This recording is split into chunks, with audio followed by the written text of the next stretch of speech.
क्षमेविषयी प्रार्थना. बाहेर पिठोर चांदणे पडले होते. मंदिराच्या गच्चीवर सारी मंडळी बसली होती. नदीचा दूरचा नदी प्रवाह चांदीच्या प्रवाहासारखा दिसत होता. नदीला विश्रांती माहीतच नाही. सारखे वाहने तिला माहीत. तिची प्रार्थना, कर्ममय प्रार्थना, सारखी 24 तास सुरू असते.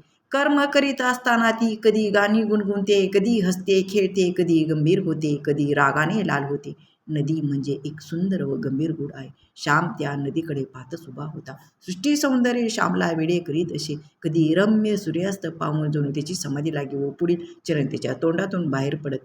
राहुनी गुप्त मागे करीतोशी जादूगारी, रचितोशी रंगलीला प्रभू तू मान चितारी. किती पाहू पाहू तृप्ती न रे बघून, शत भावनांनी हृदय येई उंच बळून. यावेळेसही त्याची अशीच समाधी लागली होती का? राम त्याच्याजवळ गेला व म्हणाला, श्याम, सारी मंडळी आली प्रार्थनेला, चल, सर्वजण वाट पाहत आहेत. हो, मी आपला पाहतच राहिलो, असे म्हणून श्याम त्याच्यासाठी असलेल्या जागेवर जाऊन बसला. प्रार्थना झाली व गोष्टीस सुरुवात झाली. मित्रांनो, प्रत्येक गोष्टीत संस्कृती भरलेली आहे. प्रत्येक जातीची विशिष्ट संस्कृती असते. सर्वांची मिळून राष्ट्रीय संस्कृती होत असते. प्रत्येक चालीरीतीत संस्कृतीचा सुगंध भरलेला आहे. तो ओळखला पाहिजे. आपल्या साऱ्या चालीरीतीत आपण लक्ष घातले पाहिजे. काही अनुपयुक्त चाली असतील त्या सोडून दिल्या पाहिजेत. परंतु संस्कृतीचे संवर्धन करणाऱ्या चाली मारू देता कामा नये. आपल्या देशातील, आपल्या समाजातील प्रत्येक आचार म्हणजे एक शिकवण आहे. आमच्या घरी एक अशी पद्धत होती की रोज दुपारच्या मुख्य जेवणाच्या वेळी प्रत्येकाने श्लोक म्हणावायचा. जेवताना श्लोक म्हटला नाही तर वडील रागे भरत. वडील आम्हाला श्लोकही सुंदर सुंदर शिकवित असत. मोरोपंत, वामन पंडित यांचे सुंदर श्लोक व कविता ते शिकवत असत. तशीच इतर स्तोत्रे, भुपळ्या, श्लोक वगैरे शिकवत. पाठ झाली की वडील येत आम्हास उठवीत, आमच्या अंथरुणावर बसत आणि आम्हाला भुपळ्या, श्लोक वगैरे शिकवू लागत. आम्ही अंथरुणातच गोधड्या पांघरून बसत असू. माझ्या लहानपणी आमच्याकडे ब्लँकेट नव्हते. गोधडी, पासोडी किंवा आईची चौघडी हेच पांघरून व अंथरूण असावयाचे. गणपतीची, गंगेची वगैरे भुपळ्या वडील शिकवीत. कानी कुंडलाची प्रभा, चंद्र सूर्य जैसा नाभा हे चरण आजही मला मधुर वाटतात. वक्रतुंड महाकारे, शांताकारे, वासुदेव सुते देव, कृष्णाय वासुदेवाय वगैरे संस्कृत श्लोक. तसेच गंगे, गोदे, यमुने, कृष्णानुजा, सुभद्रा, कुंकुम मंडित, जनके, देवी मणी आनाया, ये रथावरी झणी, यदुराय असा येता देखे मरावे मजला, अंग वक्र अधरी धरी पावा वगैरे आर्या व श्लोक ते शिकवत. हे श्लोक आम्हाला लहानपणी पाठ येत. रोज एखादा नवीन श्लोक ते शिकवायचे. वडील नुसते तोंडपाठ नसत घेत करून, तर अर्थही सांगावायचे. सौमित्र म्हणजे कोण असे ते विचारित. आम्हाला सांगता आले नाही तर पुन्हा प्रश्न विचारत.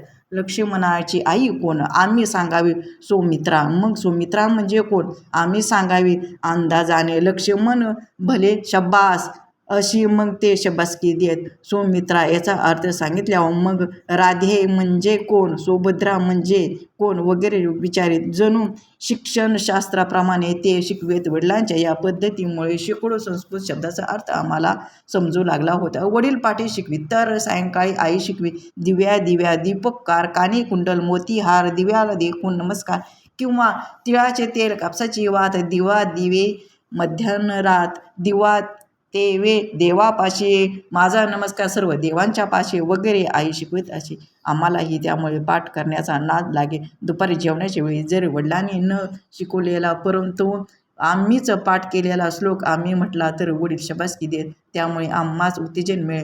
गावात कुठे लग्न म्हणजे पंगत असली किंवा उत्साहाची समाराधना असली तिथे मुली श्लोक म्हणत. जो श्लोक चांगला म्हणे त्याची सारी स्तुती करीत अशा रीतीने घरोघरी श्लोक पाठ करावयास उत्तेजन मिळे. जेवताना सुंदर काव्य सुंदर विचारांचे श्लोक कानावर पडत जणू ते ऋषी तर्पणच होत असे. गावात कुठे जेवणावळ असली तर आमच्याकडे बोलावणे असावयाचेच. आमच्याबरोबर वडील हे आलेले असतील तर श्लोक म्हणावयास आम्हास मानेने डोळ्यांनी इशारा देत व आम्ही लगेच म्हणत असू. घरी गेल्यावर वडील रागवतील ही भीती न असे. मला श्लोक जरी चांगले व पुष्कळ येत होते तरी पंक्तीत मी लाजत असे. माझा आवाज फारसा चांगला नव्हता व सभा धीटपणाही नव्हता. लहानपणापासून मी समाजाला व समाजाच्या टीकेला भीत असे. मी लाजाळू पक्षी आहे. अजूनही फारसा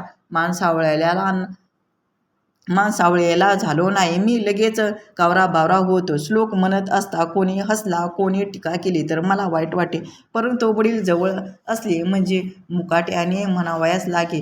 तेथे गत्यंतर नसे. त्या दिवशी गंगू अप्पा ओकांकडे समाराधना होती. त्यांचा आमचा फार घरोबा. आमच्याकडे आमंत्रण होते. माझे वडील बाहेरगावी गेले होते.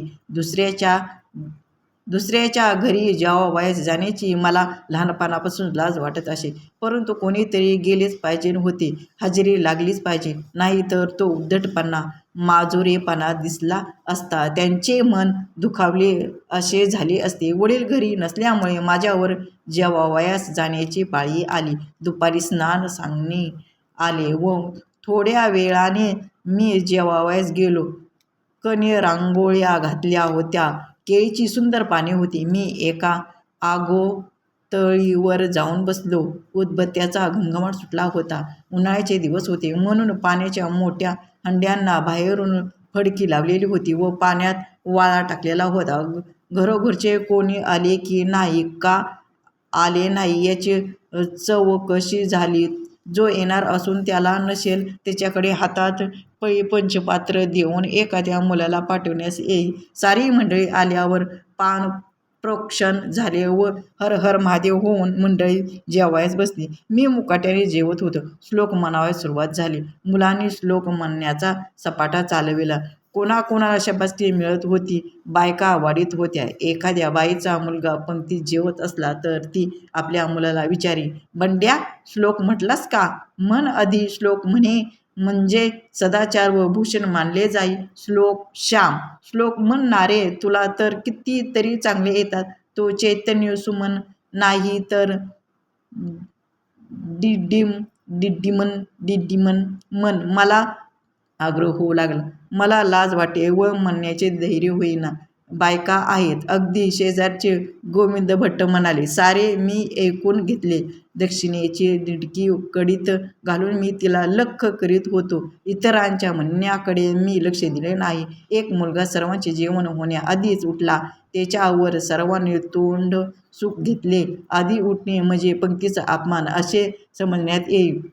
जेवणे झाले. सर्व मंडळी उठली. मी सुपारी वगैरे खातच नसे. वडील फार रागावत. सुपारी खाल्ली तर विद्यार्थ्यांनी सुपारी विडा खाऊ नये अशी चाल होती. मी घरी आलो. शनिवार असल्यामुळे 2 प्रहरी शाळेला सुट्टी होती. आईने विचारले, काय रे होते जेवायला? भाज्या कसल्या केल्या होत्या? मी सारी हकीकत सांगितली. आईने विचारले, श्लोक म्हटला की नाही? आता काय उत्तर देणार? एका खोट्यास दुसरे खोटे. एक खोटे पाऊल टाकले की ते सावरावयास दुसरे खोटे पाऊल टाकावे लागते.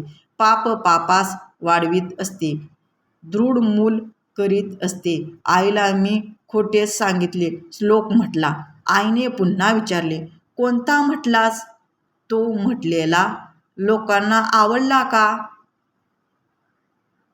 पुन्हा मी खोटे सांगितले की नेत्री 2 हिरे प्रकाश पसरे हा श्लोक म्हटला. माझ्या वडिलांना हा श्लोक फार आवडत असे व तो हेही गोड. मी सारा म्हणून दाखवू का? मी आईला हे सारी खोटेच सांगत होतो. तोच शेजारची मुले आली. एकमेकांच्या खोड्या करावयाच्या, एकमेकांची उणी पाहावयाची, एकमेकास मार बसवण्याचा हा मुलांचा स्वभाव असतो. शेजारचे बंड्या, बन्या, वासू सारे आले व आईला म्हणाले, यशोदा काकू, तुमच्या श्यामने आज श्लोक नाही म्हटला. सारे त्याला म्हण म्हण असे सांगत होते, परंतु याने म्हटलाच नाही. श्यामने नेच मला शिकवलेला भरोनी गगन ताटी शुद्ध नक्षत्र रत्ने तो मी म्हटला व मला शाबासकी मिळाली असे वासू म्हणाला. गोविंदा म्हणाला, असा येता देखे रथ निकट तो श्यामल हरी हा मी म्हटला व नरसू अण्णांनी मला शाबासकी दिली. आई मला म्हणाली, श्याम मला फसविलेस, खोटे बोललास, श्लोक म्हटला म्हणून मला सांगितलेस. वासू म्हणाला, श्याम केव्हा रे म्हटलास?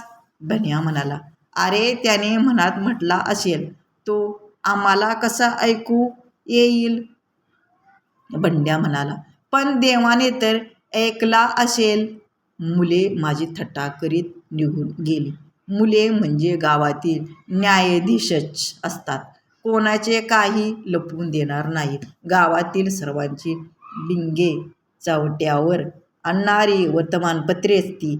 मला आई म्हणाली, श्याम तू श्लोक म्हटला नाहीस ही एक चूक व खोटे बोलला ही तर फार भयंकर चूक. देवाच्या पाया पड व म्हण, मी पुन्हा असे खोटे बोलणार नाही.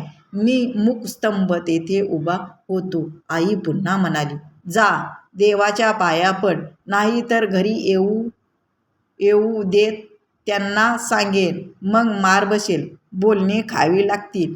मी जागचा हाललो नाही. मला वाटले आई वडिलांस सांगणार नाही, ती विसरून जाईल. आजचा तिचा राग उद्या कमी होईल. आई पुन्हा म्हणाली, नाही ना ऐकत? बर, मी आता बोलत नाही.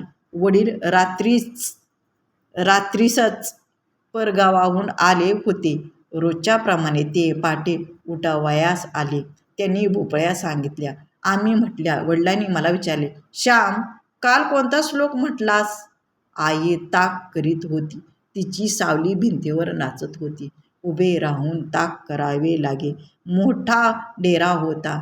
माथ्यासुद्धा मोठा होता. आईने एकदम ताक करावयाचे थांबवले व ती म्हणाली, श्यामने काल श्लोक म्हटला नाही. मला मात्र खोटेच येऊन सांगितले की म्हटला.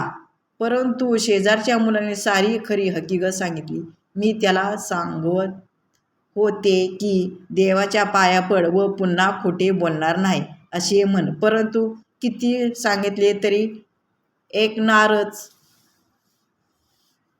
वडिलांनी ऐकले व रागाने म्हटले, होय का रे?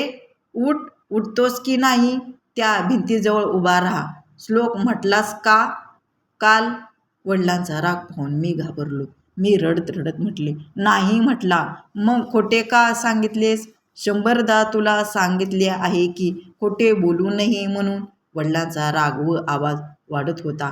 मी कापत कापत म्हटले, आता नाही पुन्हा खोटे बोलणार. आता ती देवाच्या पाया पड म्हणून सांगत होती तर ऐकले नाहीस? आई बापांचे ऐकावे हे माहीत नाही वाटते. माजलास होय तू? वडील आता उठून मारणार असे वाटू लागले. मी रडत रडत आईजवळ गेलो व आईच्या पायावर डोके ठेवले. माझे कडत कडत अश्रू तिच्या पायावर पडले. आई मी चुकलो, मला क्षमा कर असे मी म्हटले. आईच्याने बोलवेना. ती वात्सल्यमूर्ती होती.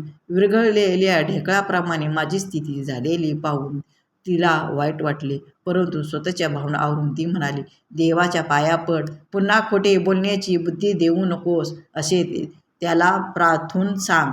मी देवाजवळ उभा राहिलो. स्पुंद देवाला प्रार्थून लोटांगण घातले. नंतर मी पुन्हा भिंतीजवळ जाऊन उभा राहिलो. वडिलांचा राग मावळला होता. ये इकडे असे ते मला म्हणाले. मी त्यांच्याजवळ गेलो. त्यांनी मला जवळ घेतले. पाठीवरून हात फिरवला व ते म्हणाले, जा आत्ता शाळा आहे ना? मी म्हटले, आज रविवार, आज सुट्टी आहे. वडील म्हणाले, मग जरा नीज हवा तर. का? शेतावर येतोस माझ्याबरोबर? पत्रावळीला पाणी पण आणू? मी होय म्हटले. वडिलांचा स्वभाव मोठा हुशार होता. त्यांनी एकदम सारे वातावरण बदलले. रागाचे ढग गेले व प्रेमाचा प्रकाश पसरला. जसे काही झालेच नाही. आम्ही बापलेक शेतावर गेलो. माझी आई मूर्तिमंत प्रेम होती, तरी वेळप्रसंगी ती कठोर होत असे. तिच्या कठोरपणातच खरे प्रेम होते, खरी माया होती. कधी कठोर प्रेमाने तर कधी गोड प्रेमाने आई या श्यामला आम्हा सर्वांना वागवीत होती. कधी ती प्रेमाने थोपटी तर कधी रागाने धुपटी. दोन्ही प्रकाराने ती मला आकार देत होती. ह्या बेढव व एदी गोळ्याला रूप देत होती. थंडी व ऊब दोन्हींनी विकास होतो. दिवस व रात्र दोन्हीमुळे वाढ होते. सारखाच प्रकाश असेल तर नाश, म्हणून एका कवितेत म्हटले आहे, करोनी माता अनुराग राग, विकासवी बाळ मना विभाग. फुले तरू शेवुनी उष्ण शीत, जगी आहे असे हीच विकासरीत. व्हिडिओ जर आवडला असेल तर व्हिडिओला लाईक करा, शेअर करा आणि सबस्क्राईब करा.